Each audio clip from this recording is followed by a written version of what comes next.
Olá, bom dia para você! Bendito seja o nome de Deus pelos nossos estudos que não têm sido fáceis, mas tem sido possível trabalhar com nosso Deus e o Senhor Deus trabalhando através do Espírito Santo para fazer-nos entender aquilo que precisamos entender nesta hora.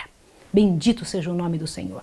O nosso assunto de hoje é o mais difícil de todos, porém o mais necessário.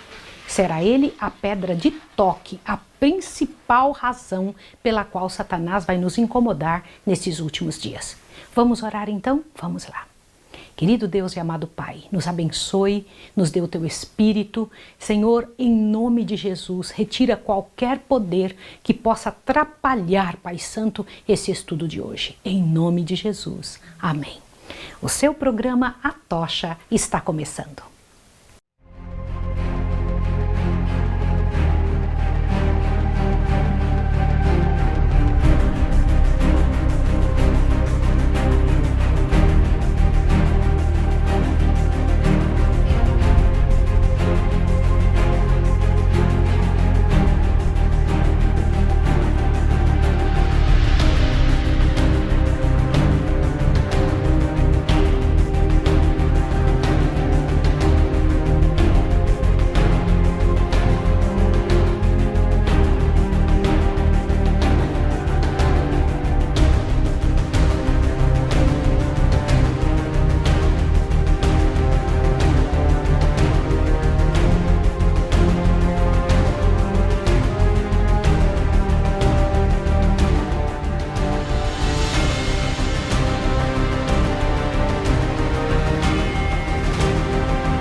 Nosso assunto de hoje vai falar sobre um dos aspectos mais sérios da história humana.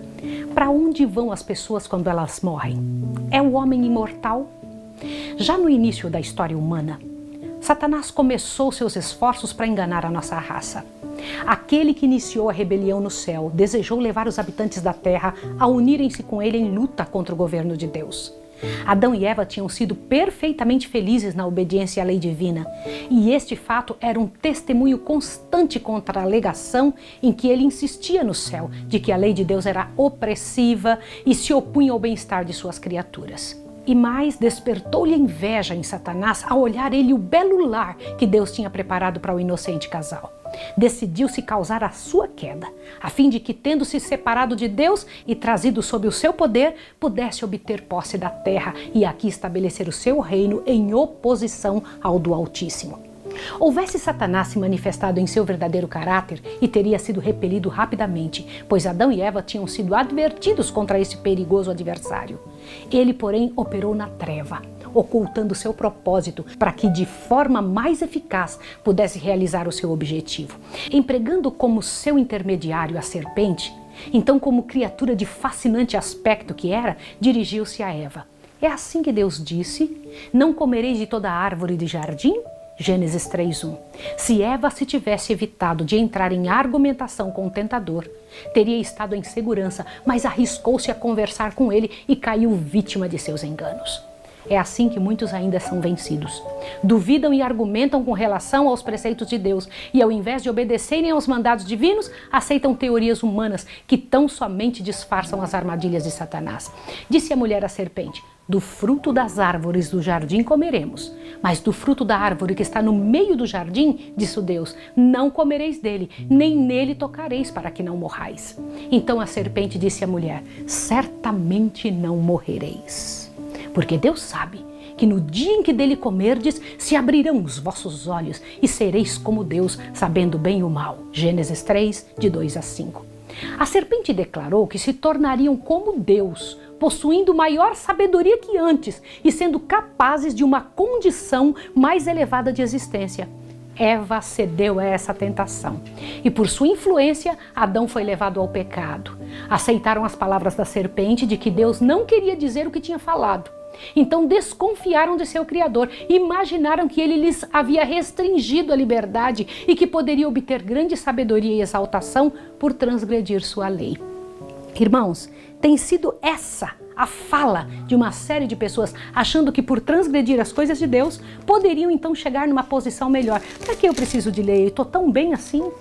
Olha que coisa séria. Eu vou ler um pedaço do grande conflito para você. Mas como compreendeu Adão, depois de seu pecado, o sentido das palavras "no dia em que dela comerdes, certamente morrerás"? Achou que elas significavam, conforme Satanás o tinha levado a crer, que ele deveria ser introduzido em condição mais elevada de existência? Observe essa parte aqui, que eu não sabia, só aprendi lendo isso aqui. Olhe bem. Nesse caso, haveria, na verdade, grande bem a ganhar pela transgressão, e Satanás se demonstraria um benfeitor da raça. Mas Adão não achou ser este o sentido da sentença divina. Deus declarou que, como pena de seu pecado, o homem voltaria à terra de onde tinha sido tirado. És pó e ao pó te tornarás. Gênesis 3,16. As palavras de Satanás, se abrirão os vossos olhos, mostraram-se verdadeiras apenas nesse sentido. Qual sentido? Depois que Adão e Eva desobedeceram a Deus, seus olhos se abriram para discernirem a sua loucura, conheceram o mal e provaram o amargo fruto da transgressão. Você compreendeu o que foi que Satanás fez? Vão se abrir os vossos olhos. Satanás sempre fala um pouco de verdade misturado com a mentira. E eu vou te dizer uma coisa, 100% é 100%, agora 99% certo e um pouco de errado é 100% errado. Eu quero que você imagine isso, porque o fim não vai dar o mesmo.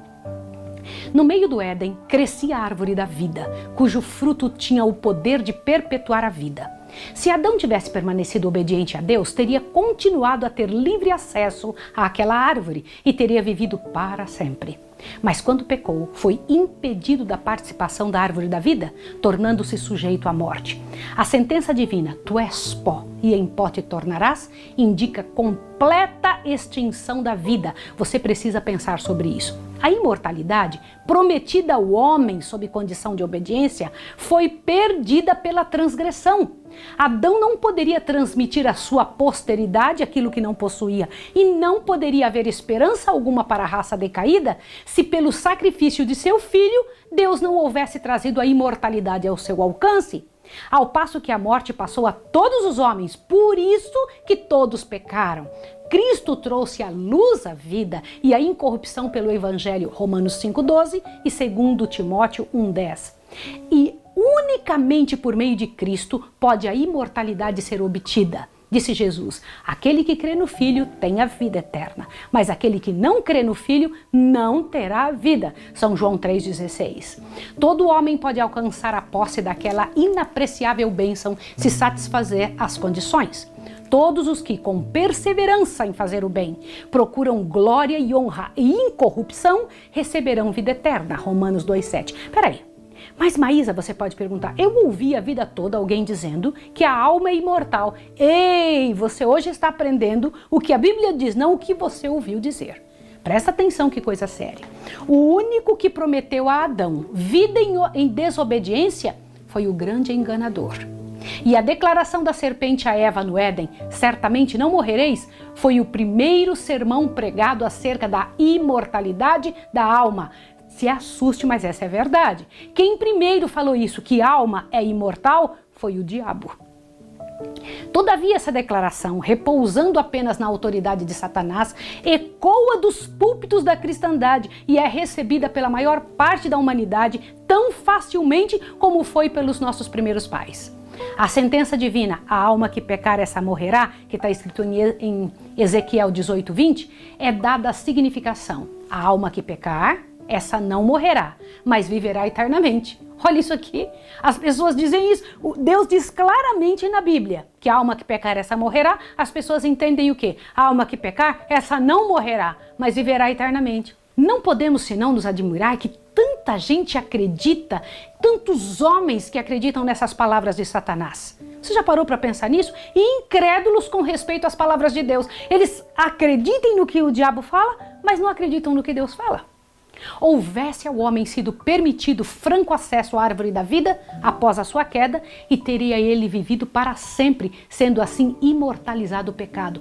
Querubins e uma espada chamejante, porém guardavam o caminho da árvore da vida. Gênesis 3:24. E a nenhum membro da família de Adão foi permitido passar aquela barreira e participar do fruto doador da vida. Não há, portanto, pecador algum imortal. Mas depois da queda, Satanás ordenou aos seus anjos que fizessem um esforço especial a fim de inculcar a crença da imortalidade inerente do homem. E tendo induzido o povo a receber esse erro, deveriam levá-lo a concluir que o pecador viveria em estado de eterna miséria. Agora, o príncipe das trevas, operando por meio de seus agentes, representa a Deus como um tirano vingativo, declarando que ele mergulha no inferno todos os que não lhe agradam e faz com que sempre sintam a sua ira e que, enquanto sofram angústia indizível e que se contorcem nas chamas eternas, seu Criador para eles olha com satisfação. Olha que coisa mais louca essa doutrina do inferno, irmão e irmã que está me ouvindo. É uma das doutrinas mais satânicas que existe. Quer dizer que tem um Deus no céu que daqui uns dias vai ficar olhando pessoas no inferno, que já tem olhado agora, porque diz que tem um monte de gente no inferno. E ele de lá de cima olha aquelas pessoas queimando sem parar, sem parar. Imagine isso. Quem inventou isso? Assim o príncipe dos demônios reveste com seus próprios atributos ao Criador e benfeitor da humanidade. A crueldade é satânica e Deus é amor. E tudo quanto criou era puro, santo e formoso, até o pecado ser introduzido pelo primeiro grande rebelde. Satanás mesmo é o inimigo que tenta o homem a pecar e então o destrói. E se o pode fazer, ao se ter assenhorado de sua vítima, exulta na ruína que efetuou.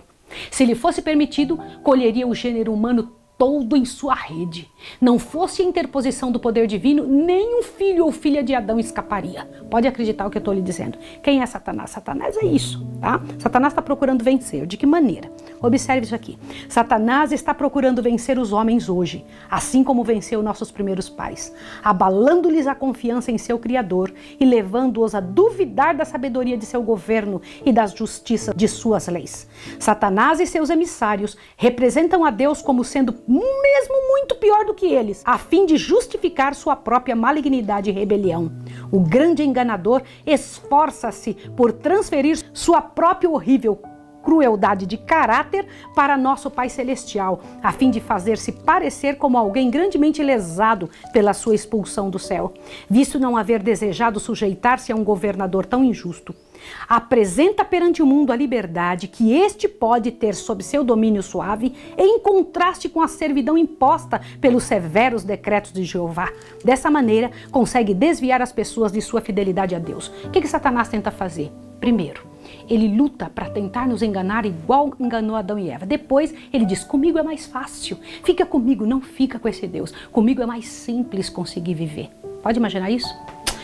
Quão repugnante a todo sentimento de amor e misericórdia, mesmo ao nosso senso de justiça, é a doutrina de que os ímpios mortos são atormentados com fogo e enxofre no inferno eternamente a arder e que pelos pecados de uma breve vida terrestre aqui, sofrerão tortura enquanto Deus existir. Pode imaginar isso? Contudo, essa doutrina tem sido largamente ensinada e ainda se acha incorporada em muitos credos da cristandade. Disse ilustrado doutor em teologia, à vista dos tormentos do inferno, exaltará para sempre a felicidade dos santos. Que horror! Quando vêm os outros que são da mesma natureza e nascidos sob as mesmas circunstâncias, mergulhadas em tal desgraça, e a eles distinguidos de tal maneira, isso os fará sentir quão felizes são. Irmãos, que absurdo! Outro ainda falou o seguinte, outro empregou essas palavras, enquanto o decreto da condenação está sendo eternamente executado sobre os vasos da ira, o fumo do seu tormento estará sempre e sempre a acender à vista dos vasos de misericórdia, que em vez de se compadecerem daquelas miseráveis criaturas dirão, amém, aleluia, louvor ao Senhor. Irmãos, onde nas páginas da palavra de Deus se encontra tal ensino? Perderão os remidos no céu todo sentimento de piedade e compaixão e mesmo sentimentos comuns de humanidade? Devem tais sentimentos ser trocados pela indiferença do estoico, da crueldade do selvagem? Não, absolutamente não. Não é esse ensino do livro de Deus. Os que apresentam as opiniões expressas nas citações acima podem ser homens ilustrados e mesmo sinceros, mas estão iludidos pelos sofismas de Satanás. Este os leva a interpretar mal determinantes expressões das Escrituras, dando à linguagem a coloração da amargura e malignidade que a ele pertence, mas não pertence ao Criador. Olha o que Jesus diz: vivo eu, diz o Senhor Jeová, que não tenho prazer na morte do ímpio, mas em que o ímpio se converta do seu caminho e viva. Convertei-vos dos vossos maus caminhos. Por que razão morreríeis? Ezequiel 33:11. Imagine, irmãos, imagine você que sabe que Jesus deu a vida para salvar alguém, como se alegraria o Criador do universo em ver alguém queimando eternamente no fogo? Isso é uma coisa maluca.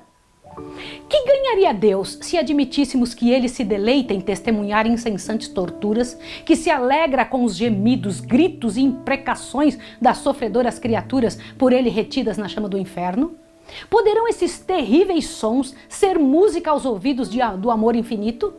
Insiste-se em que a aplicação de intermédio sofrimento aos ímpios mostraria o ódio de Deus ao pecado, como a um mal ruinoso à paz e à ordem do universo. Terrível blasfêmia. Como se o ódio de Deus ao pecado seja a razão por que este se perpetua.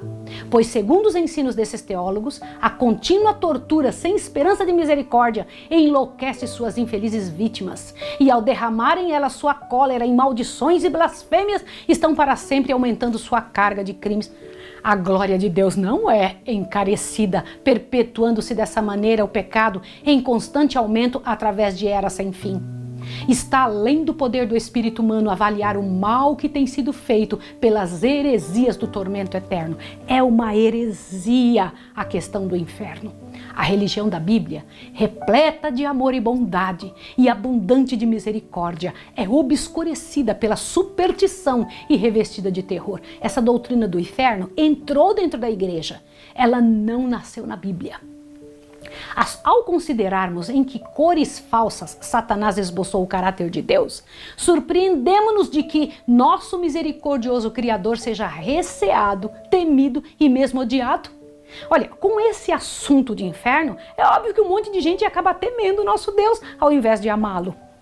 As opiniões aterrorizadoras acerca de Deus, que pelos ensinos dos púlpitos são espalhadas pelo mundo, tem feito milhares e mesmo milhões de céticos e incrédulos. Eu preciso te contar uma coisa. Eu estive na Holanda, tentando dar estudo bíblico ali, dei alguns estudos bíblicos na Holanda, e eu me lembro que algumas pessoas para quem nós demos estudos bíblicos lá, porque é um país ateu, ao me ouvirem com muita educação, disseram o seguinte: irmã Maísa, como que eu vou crer num Deus que é tão mau? E eu fui perguntar por que eles achavam que Deus era mau.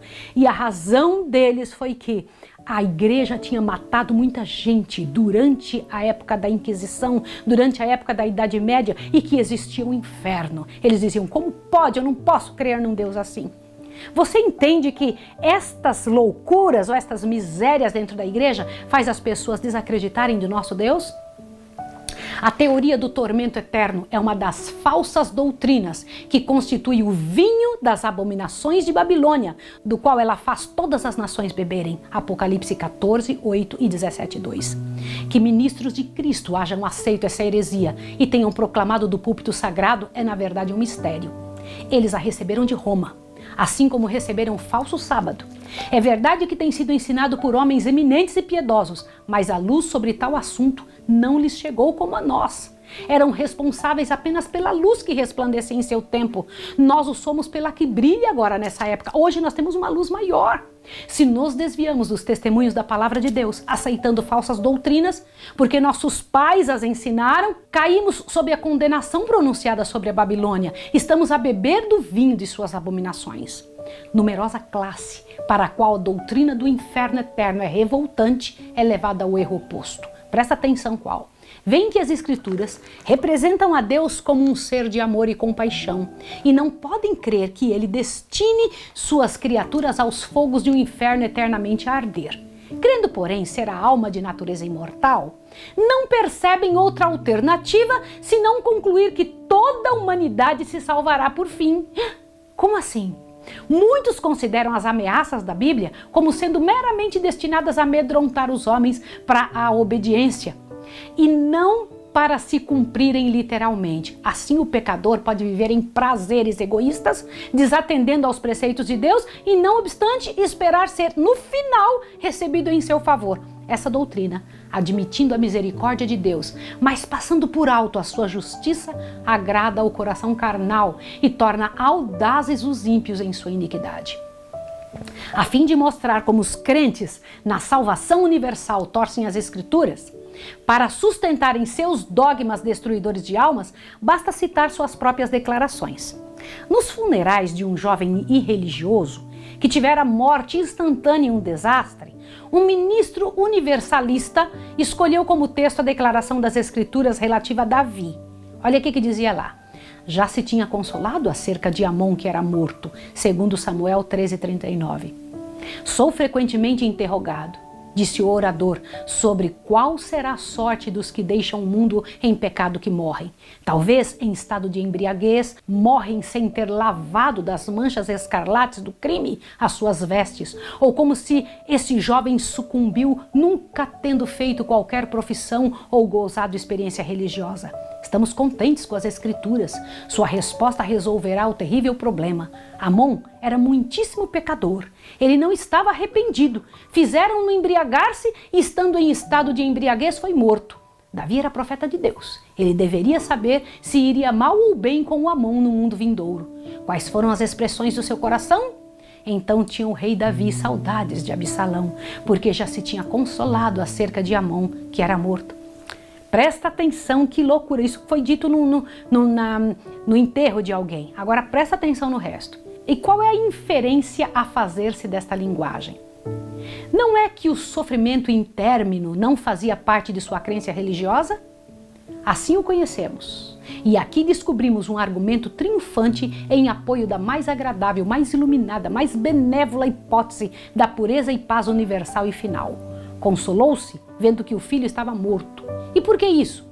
Porque pelos olhos da profecia podia vislumbrar o glorioso futuro e ver aquele filho afastado para longe de toda tentação, livre de todo cativeiro, purificado das corrupções do pecado e depois de se haver tornado suficientemente santo e esclarecido, admitido nas assembleias dos espíritos elevados e jubilosos. Seu único conforto era que, se sendo removido do presente estado de pecado e sofrimento, seu amado filho fora para o lugar mais elevado, bafejo do Espírito Santo cairia sobre a sua alma entenebrecida e em que seu espírito se desdobraria à sabedoria do céu e aos suaves transportes do amor imortal.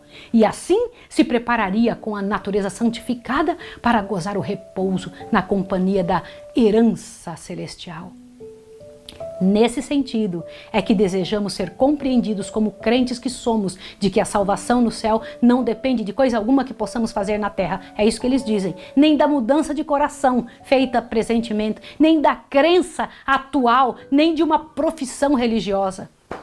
E ainda esse ministro de Cristo reitera tal falsidade proferida pela serpente lá no Éden, dizendo: certamente não morrereis. No dia em que dele comerdes, se abrirão os vossos olhos e sereis como Deus. Ele declara que o mais vil pecador, o assassino, o ladrão, o adúltero, estarão depois da morte preparados para entrar na bem-aventurança eterna. E de onde tira ele, esse adulterado texto das Escrituras, essas conclusões? De uma simples sentença que exprime a submissão de Davi aos desígnios da providência. Ele tinha saudades de Absalão, porque já se tinha consolado acerca de Amon, que era morto. Tendo-se o pungimento desta dor abrandado pelo tempo, seus pensamentos volveram do filho morto para o vivo, o qual se exilara pelo medo do justo castigo de seu crime. E esta é a prova de que o incestuoso e bêbado Amon foi à sua morte imediatamente transportado para as bem-aventuradas habitações, a fim de ser ali purificado e preparado para a companhia dos anjos sem pecado. Fábula aprazível, por certo, muito apropriada para satisfazer o coração carnal. Essa é a própria doutrina de Satanás e ela realiza sua obra eficazmente. Deveríamos surpreender-nos de que com tal instrução prevaleça a impiedade, porque se as pessoas pensam, como acabamos de ver, que alguém diz no enterro, né? Que uma pessoa, mesmo tendo vivido uma vida toda devassa, vai conseguir permanecer no céu, é óbvio que as pessoas falam: eu vou viver o que eu quiser, eu vou morrer, para mim é lucro, porque eu vou viver no céu agora. Agora veja o que o Senhor Deus diz a respeito disso. O caminho seguido por esse falso ensinador ilustra o de muitos outros. Umas poucas palavras das Escrituras são separadas do contexto, o qual em muitos casos mostraria ser o seu sentido exatamente o contrário da interpretação desta. E tais passagens desconexas são pervertidas e usadas em prova da doutrina que não tem fundamento na palavra de Deus. O testemunho citado como prova de que o bêbado Amon está no céu é uma simples conjectura, contraditada terminantemente pela declaração expressa e positiva das Escrituras de que nenhum bêbado entrará no reino dos céus. Isso está escrito em 1 Coríntios 6,10. Assim é que os que duvidam e os descrentes mudam a verdade em mentira, e multidões têm sido enganadas por esses sofismas e embaladas para adormecerem no berço de uma segurança fatal. Isso é muito sério.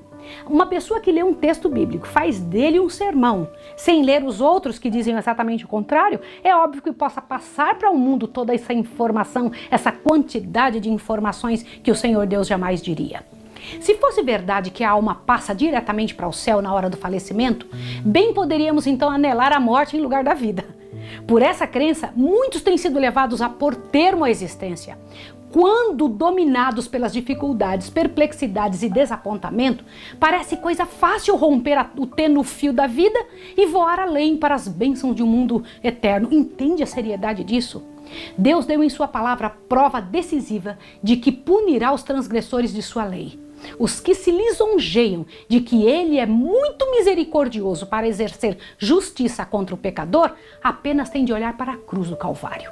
A morte do imaculado Filho de Deus testifica que o salário do pecado é o quê? É a morte, que todas as violações da lei de Deus devem receber sua justa paga. Cristo não tinha pecado. Se fez pecado pelo homem, arrostou a culpa pela transgressão, sendo-lhe ocultado o rosto do Pai, até que lhe quebrantar o coração e desfazer a vida. Todo esse sacrifício foi feito a fim de que pecadores possam ser remidos. De nenhum outro modo conseguiria o homem livrar-se da pena do pecado. E toda alma que se recusa a tornar-se participante da expiação provida a tal preço, deve levar em si própria a culpa e o castigo da transgressão. Deixa eu comentar uma coisa com você. Raciocina comigo. Se a pessoa permanece viva depois que morre e tem a chance de se salvar por pagar os seus pecados ou no purgatório ou em qualquer outro lugar, para que Jesus?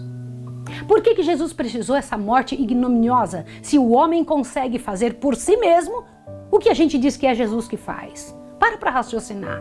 Para pensar. Por que isso é uma coisa absurda, que um ser humano pagaria a culpa sofrendo? Então o sofrimento é que faz a gente pagar a culpa?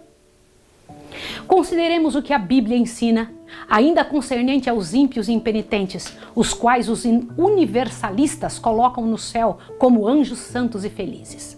Olhe bem, a quem quer que tiver sede, de graça lhe darei da fonte da água da vida. Apocalipse 21:6. Essa promessa é apenas para os que têm sede.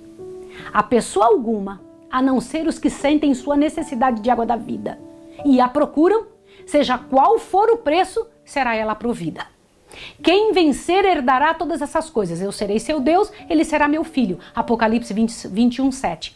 Aqui também se especificam condições. A fim de herdar todas as coisas, devemos resistir ao pecado e vencê-lo, porque diz, há o que vencer. O Senhor declara pelo profeta Isaías o seguinte: dizei ao justo que bem lhe irá. Ai do ímpio, mal lhe irá, porque a recompensa das suas mãos se lhe dará. Isaías 31, 10 e 11. Ainda que o pecador faça mal 100 vezes e os dias se lhe prolonguem, eu sei com certeza que bem sucede aos que temem a Deus, aos que temerem diante dele, mas ao ímpio não irá bem. Eclesiastes 11, Eclesiastes 8, 12 e 13. E Paulo testifica que o pecador está entesourando para si ira no dia da ira e da manifestação do juízo de Deus, o qual recompensará cada um segundo suas obras. Tribulação e angústia sobre toda a alma do homem que obra o mal. Romanos 2, 6 e 9. Nenhum fornicário, ou impuro, ou avarento, o qual é idólatra, tem herança no reino de Cristo e de Deus. Efésios 5:5. Segui a paz com todos e a santificação, sem a qual ninguém verá o Senhor. Hebreus 12:14. Bem-aventurados aqueles que guardam seus mandamentos, para que tenham direito à árvore da vida e possam entrar na cidade pelas portas. Ficarão de fora quem? Os cães, e os feiticeiros, e os que se prostituem, e os homicidas, e os idólatras, e qualquer que ama e comete a mentira. Apocalipse 22, 14 e 15.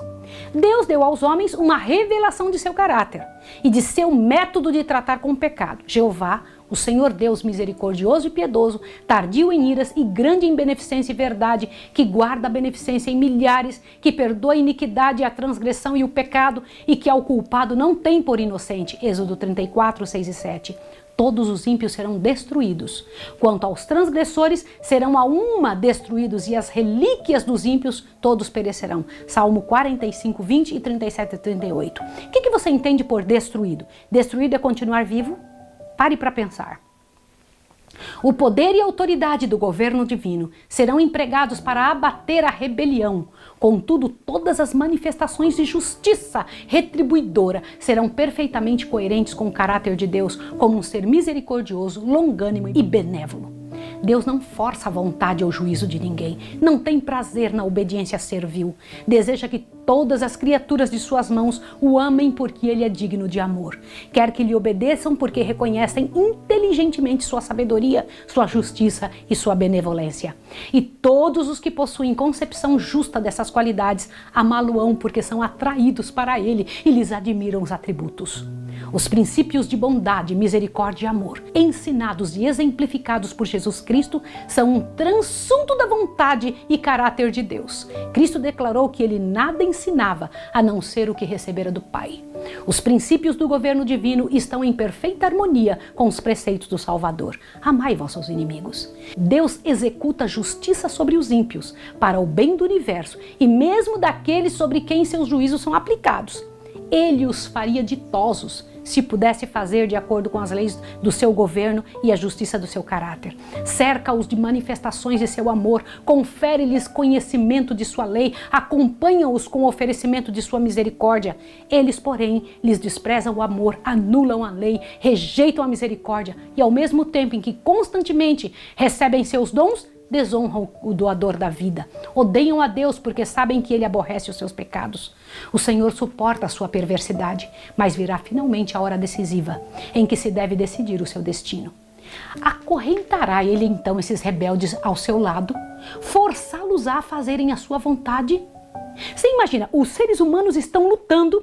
Eu preciso falar isso para você. Seres humanos estão lutando, machucando, magoando uns aos outros, fazendo sofrer aqui na terra e Deus tem tido misericórdia. Então vai chegar a hora que o Senhor Deus vai dizer, de agora em diante eu passo a ser mal. Eu vou colocar vocês todos amarrados aqui dentro de um fogo ardeiro e eu vou passar a eternidade toda vendo.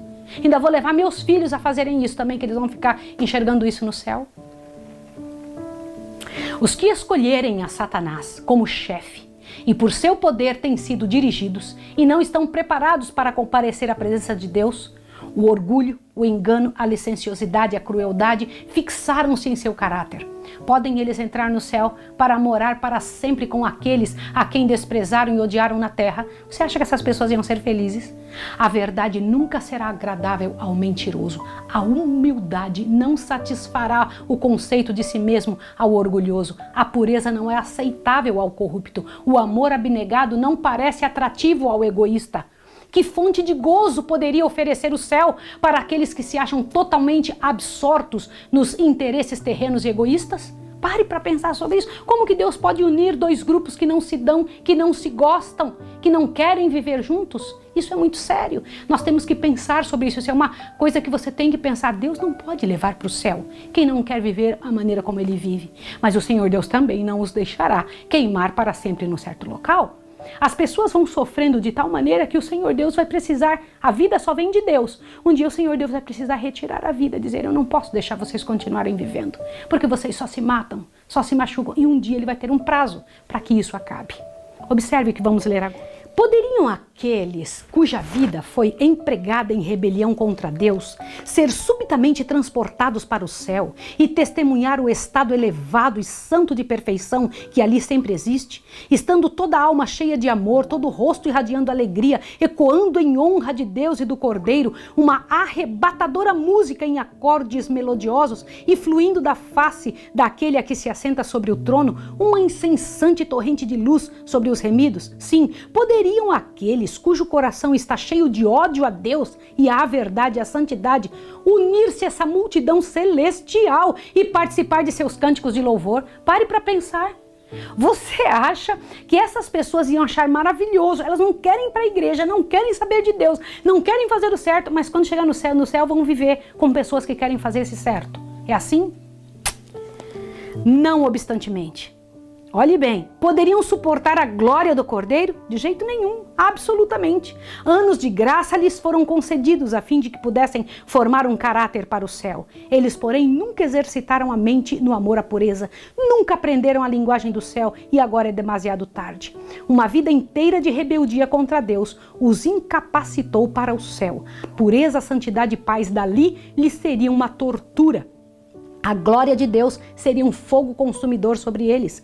Almejariam fugir daquele santo lugar, receberiam alegremente a destruição para que pudessem esconder da face daquele que morreu para os remir. O destino dos ímpios se fixa por sua própria escolha. Sua exclusão do céu é espontânea da sua parte e justa e misericórdia da parte de Deus. Olha que coisa interessante. Eles mesmos não vão querer ficar. Se eles não querem agora, por que vão querer depois? Para pensar. Deus está dando um tempo para que haja essa mudança. Deus está dando um prazo. São 6.000 anos que Deus está lutando com a humanidade. Quem não quiser não vai poder viver no céu. Deus não força ninguém. Semelhantes às águas do dilúvio, os fogos do grande dia declaram o veredito divino de que os ímpios são incorrigíveis. Não se sentem dispostos a submeter-se à autoridade divina. Sua vontade foi exercitada na revolta. E ao terminar a vida, é demasiado tarde para fazerem voltar o curso de seus pensamentos em direção oposta. Tarde demais para volverem da transgressão à obediência, do amor ao ódio. Poupando a vida do assassino Caim, Deus deu ao mundo um exemplo do resultado que adviria de permitir que o pecador vivesse para continuar o caminho da desenfreada iniquidade. Pela influência do ensino e exemplo de Caim, multidões de seus descendentes foram levados ao pecado, até que a maldade do homem se multiplicou sobre a terra e toda a imaginação dos pensamentos de seu coração era só má continuamente. A terra, porém, estava corrompida diante da face de Deus e encheu-se a terra de violência. Gênesis 6, 5 e 11. Em misericórdia para com o mundo, Deus suprimiu seus ímpios habitantes no tempo de Noé. Em misericórdia destruiu os corruptos habitantes de Sodoma, mediante o poder enganador de Satanás. Os praticantes da iniquidade obtêm simpatia e admiração e estão assim constantemente levando outros à rebeldia. Assim foi ao tempo de Caim, de Noé, ao tempo de Abraão e Ló. Ainda assim é no nosso tempo. É em misericórdia para com o universo que Deus finalmente destruirá os que rejeitam a sua graça. O salário do pecado é o quê? Responda para mim, a morte. Mas o dom gratuito de Deus é o quê? Vida eterna por Cristo Jesus nosso Senhor. Romanos 6:23. Ao passo que a vida e a herança dos justos, a morte é a porção dos ímpios. Moisés declarou a Israel, hoje te tenho proposto a vida e o bem, a morte e o mal. Deuteronômio 30:15. A morte a que se faz referência nessas passagens não é a que foi pronunciada sobre Adão, pois a humanidade toda sofre a pena de sua transgressão. É a segunda morte. É a segunda morte que se põe em contraste com a vida eterna. Em consequência do pecado de Adão, a morte passou a toda a raça humana. Todos semelhantemente descem ao sepulcro. E pelas providências do plano da salvação, todos devem ressurgir da sepultura. Há de haver ressurreição de mortos, assim dos justos como dos injustos. Atos 24:15. Assim como todos morrem em Adão, assim também todos serão vivificados em Cristo. 1 Coríntios 15:22. Uma distinção, porém, se faz entre as duas classes que ressuscitam. Qual é? Todos os que estão no sepulcro ouvirão a sua voz, e os que fizerem o bem sairão para a ressurreição da vida, e os que fizerem o mal para a ressurreição da condenação. Peraí, para um pouquinho.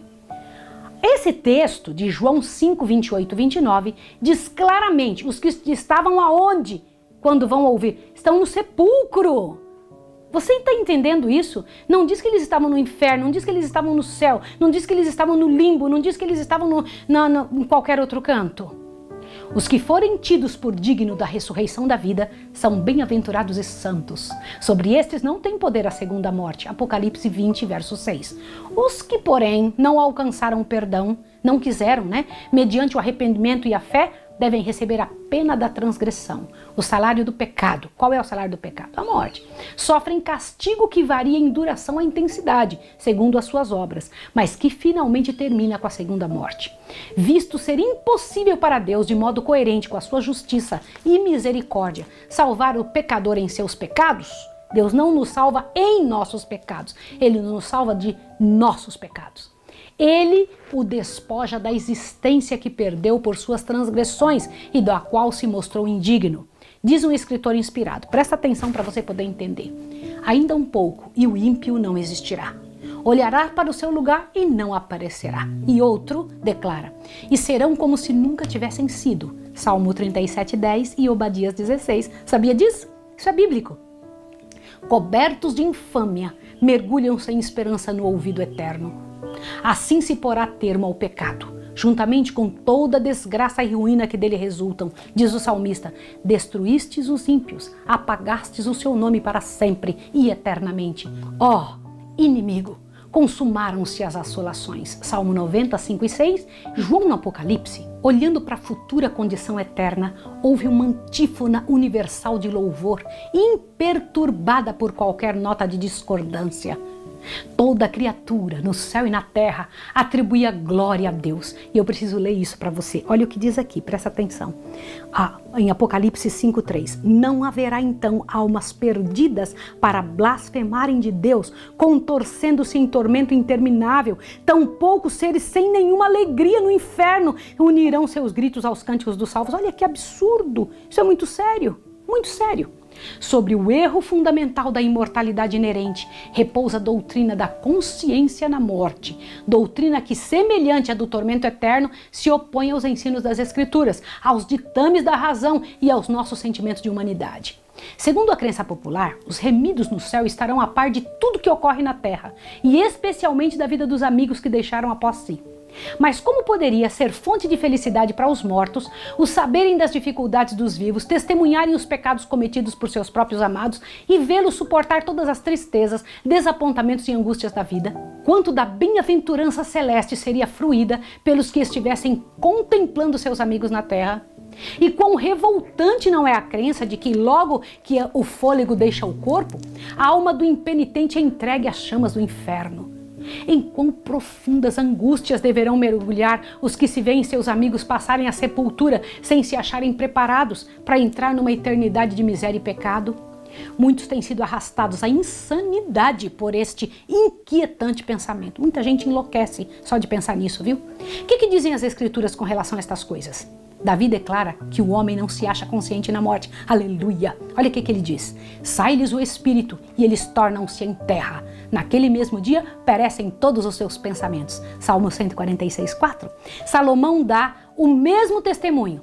Os vivos sabem que hão de morrer, mas os mortos não sabem coisa nenhuma. O seu amor, o seu ódio, a sua inveja já pereceram, já não tem parte em alguma neste século, em coisa alguma do que se faz debaixo do sol. Na sepultura, para onde tu vais, não há obra, nem indústria, nem ciência, nem sabedoria alguma. Eclesiastes 9, 5, 6 e 10. Aleluia, isso merece um aleluia, não é? Olha que coisa boa. Quando, em resposta à sua oração, a vida de Ezequias foi prolongada 15 anos, o rei agradecido rendeu a Deus um tributo de louvor por sua grande misericórdia. Nesse cântico, ele dá razão por que ele estava assim tão feliz. Qual que foi? Não pode louvar-te a sepultura, nem a morte glorificar-te, nem esperarão em tua verdade os que descem a cova. Os vivos sim, estes te louvarão como hoje eu faço. Isaías 38, 18 e 19. Uau! A teologia popular representa os justos mortos como estando no céu, admitidos na bem-aventurança e louvando a Deus com língua imortal. Ezequias, porém, não pôde ver tal perspectiva gloriosa na morte. Com suas palavras concorda o testemunho do salmista. Na morte não há lembrança de ti. No sepulcro, quem te louvará? Os mortos não louvam ao Senhor, nem os que descem ao silêncio. Salmos 6, 5 e 15, 17. É sério isso, não é? Vou ler mais um pedaço para você aqui do que o Senhor Deus diz a respeito desse assunto. O que Pedro falou? Você fala, não, mas tudo está no Velho Testamento. Quer ouvir uma coisa? Pedro, no dia do Pentecostes, declarou que o patriarca Davi morreu e foi sepultado, e entre nós está até hoje a sua sepultura. Porque Davi não subiu aos céus. Atos 2, 29 e 34.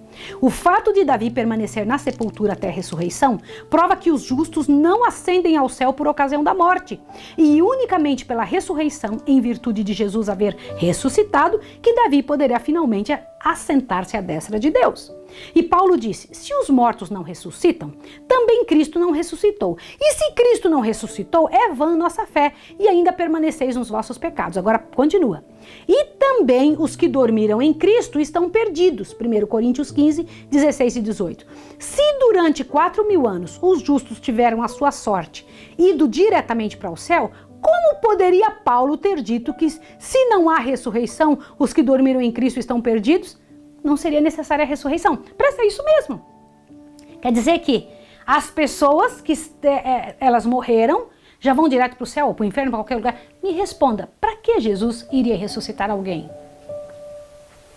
O mártir Tyndale, referindo-se ao estado dos mortos, declarou: confesso abertamente que não estou persuadido de que eles já estejam em plena glória em que Cristo se acha, ou em que estão os anjos eleitos de Deus. Tampouco é isto artigo de minha fé, pois se assim fosse, não vejo isto senão sem o pregar a ressurreição da carne seria coisa vã. Prefácio do Novo Testamento, na edição de 1564, nas conversas a respeito de Tyndale. É fato inegável que a esperança da imortal bem-aventurança ao morrer tem determinado generalizada negligência da doutrina bíblica da ressurreição. Esta tendência foi anotada pelo Dr. Adam Clarke, que disse: a doutrina da ressurreição parece ter sido julgada de muito maiores consequências entre os primeiros cristãos do que o é hoje. E como é isso? Os apóstolos estavam continuamente insistindo nela e concitando os seguidores de Cristo à diligência, obediência e animação por meio dela. E seus sucessores, na atualidade, raras vezes a mencionam. Pregavam os apóstolos, nela criam os primitivos cristãos, pregamos-nos nós e nela creem os nossos ouvintes. Não há doutrina no Evangelho a que se dê maior ênfase e não há doutrina no atual conjunto de assuntos pregados que seja tratado com maior negligência. Comentário sobre o Novo Testamento no volume 2, a respeito de 1 Coríntios 15. Este estado de coisas tem continuado ao ponto de ficar a gloriosa verdade da ressurreição quase totalmente obscurecida e perdida de vista pelo mundo cristão. Assim, o autor do comentário acima referido explica as palavras de Paulo. Para todo fim prático de consolação, a doutrina da bem-aventurada imortalidade dos justos toma para nós o lugar de qualquer doutrina duvidosa acerca da segunda vinda do Senhor. Por ocasião de nossa morte, o Senhor vem a nós. É isso que devemos esperar e aguardar. Os mortos já passaram para a glória. Não esperam a trombeta para seu juízo e bem-aventurança. Gente, que maluquice é essa? Que coisa séria, não é? E quando se para pensar sobre isso, você fala, mas de onde se tirou isso? Isso era o que se pregava a maior parte das vezes, né? Agora, por favor, observe o que eu vou ler para você. Quando, porém, estava para deixar seus discípulos, Jesus não lhe disse que logo iriam ter com ele. Vou preparar-vos lugar, disse ele, e se eu for e vos preparar lugar, virei outra vez e vos levarei para mim mesmo. João 14, 2 e 3. E disse-nos Paulo, ele disse um pouco mais, o que ele disse? Que o mesmo Senhor descerá do céu, com alarido e com voz de arcanjo, com a trombeta de Deus, e os que morreram em Cristo ressuscitarão primeiro. Depois nós, os que ficarmos vivos, seremos arrebatados juntamente com eles nas nuvens, e a encontrar o Senhor nos ares, e assim estaremos para sempre com o Senhor. E acrescenta, consolai-vos uns aos outros com estas palavras. 1 Tessalonicenses 4, 16 a 18. Quão grande é o contraste entre essas expressões de conforto e do ministro universalista que acabamos de citar no livro. O último consolou os que foram despojados da companhia do seu ente querido, com a afirmação de que por mais pecador que o morto pudesse haver sido, ao expirar aqui, seria recebido entre os anjos. Paulo aponta a seus irmãos a futura vinda do Senhor, quando os grilhões do túmulo serão quebrados e os mortos em Cristo ressuscitarão para a vida eterna. Aleluia! Antes de qualquer pessoa poder entrar nas mansões dos bem-aventurados, seu caso deverá ser investigado, como já estudamos, e seu caráter e suas ações deverão passar em revista perante Deus. Todos serão julgados de acordo com as coisas escritas nos livros e recompensados conforme tiverem sido as suas obras. Este juízo não ocorre por ocasião da morte. Notai as palavras de Paulo. Olhe bem. Tem determinado um dia em que com justiça há de julgar o mundo, por meio do varão que destinou, e disto deu certeza a todos, ressuscitando-o dentre os mortos. Atos 17:31. Aqui o apóstolo terminantemente declara que um tempo específico, então no futuro, fora fixado para o juízo do mundo. Judas se refere ao mesmo tempo, diz assim, aos anjos que não guardaram seu principado, mas deixaram sua própria habitação, reservou na escuridão e em prisão eternas, até o juízo daquele grande dia. E cita ainda as palavras de Enoque, eis que é vindo o Senhor com milhares de seus santos para fazer juízo contra todos. Judas 6, 14 e 15. João declara ter visto os mortos, grandes e pequenos, que estavam diante do trono, e abriram-se os livros, e os mortos foram julgados pelas coisas que estavam escritas no livro. Apocalipse 20, verso 12. Se, porém, os mortos já estão gozando a bem-aventurada esperança celestial ou contorcendo-se nas chamas do inferno, que necessidade há de um juízo futuro? Os ensinos da palavra de Deus acerca desses importantes pontos não são obscuros nem contraditórios. Podem ser compreendidos pela mente comum, pela minha e pela sua. Mas que espírito imparcial pode ver sabedoria ou justiça no que se fala hoje? Receberão os justos, depois da investigação do seu caso, no juízo, este elogio: bem está, servo bom e fiel, entra no gozo do seu Senhor. Mateus 25, 21. Quando nós entrarmos no céu, o Senhor Deus terá dito: bem está, servo bom e fiel, entra no gozo do seu Senhor. Se as pessoas já estão lá, para que Jesus vai precisar dizer isso quando levar o povo daqui da terra? Para pensar, pare para pensar sobre isso. São os ímpios convocados do lugar do tormento para receberem essa sentença do juízo de toda a terra. Apartai-vos de mim, malditos, para o fogo eterno. Mateus 25, 41. Ó, sarcasmo solene. Vergonhoso obstáculo à sabedoria e à justiça de Deus. A teoria da imortalidade da alma foi uma das falsidades que Roma tomou emprestada do paganismo, incorporando-a à religião da cristandade. Martinho Lutero classificou-a entre as monstruosas fábulas que fazem parte do monturo romano dos decretos. Comentando as palavras de Salomão no Eclesiastes, de que os mortos não sabem coisa nenhuma, diz o reformador: outro passo provando que os mortos não têm sentimento. Não há ali, diz ele, deveres, ciência, conhecimento, sabedoria. Salomão opinou que os mortos estão a dormir e nada sentem absolutamente, pois os mortos ali jazem, não levando em conta nem dias nem anos. Mas quando despertarem, vai parecer a eles ter dormido apenas um minuto. Isso está escrito num livro que Lutero comentou. Em parte alguma nas Escrituras se encontra a declaração de que é por ocasião da morte que os justos vão para a recompensa e os ímpios para o seu castigo. Os patriarcas e profetas não fizeram tal afirmativa. Cristo e seus apóstolos não fizeram sugestão alguma a esse respeito. A Bíblia claramente ensina que os mortos não vão imediatamente para o céu. Eles são representados como estando a dormir até a ressurreição. 1 Tessalonicenses 4:4, Jó 14, de 10 a 12. No mesmo dia em que se quebra a cadeia de prata e se despedaça o copo de ouro, Eclesiastes 12:6, perecem os pensamentos dos homens.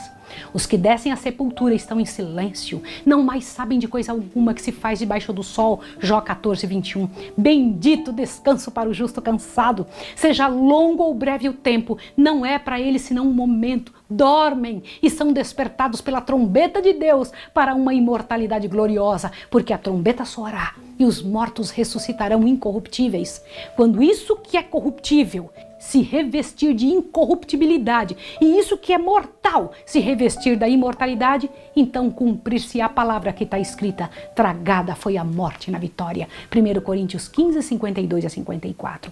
Ao serem eles chamados de seu profundo sono, começam a pensar exatamente onde haviam parado.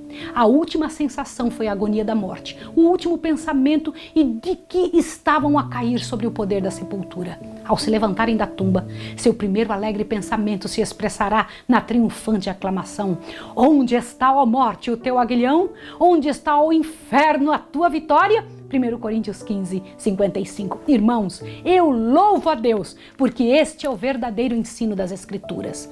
Deus não ensina que o meu filho que faleceu está a sofrer ou está me vendo num certo lugar, porque ele era bem criancinha, está me vendo num certo local, os sofrimentos que se passam aqui. Não, isso não é verdade.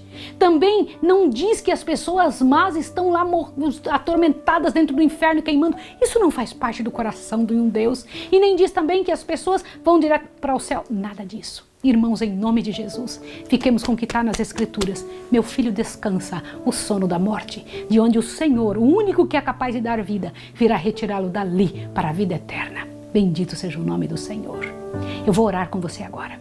Santo Deus e amado Pai, obrigada por deixar claro nas tuas palavras estas verdades concernentes aonde vão os mortos quando morrem. O que acontece quando alguém morre? Em nome de Jesus, nos abençoe para tirar de nossa vida qualquer miséria desse vinho de Babilônia que tantos de nós temos tomado. Em nome de Jesus. Amém. Que Deus abençoe você e te dê um excelente dia hoje. Até o próximo estudo. Um abraço.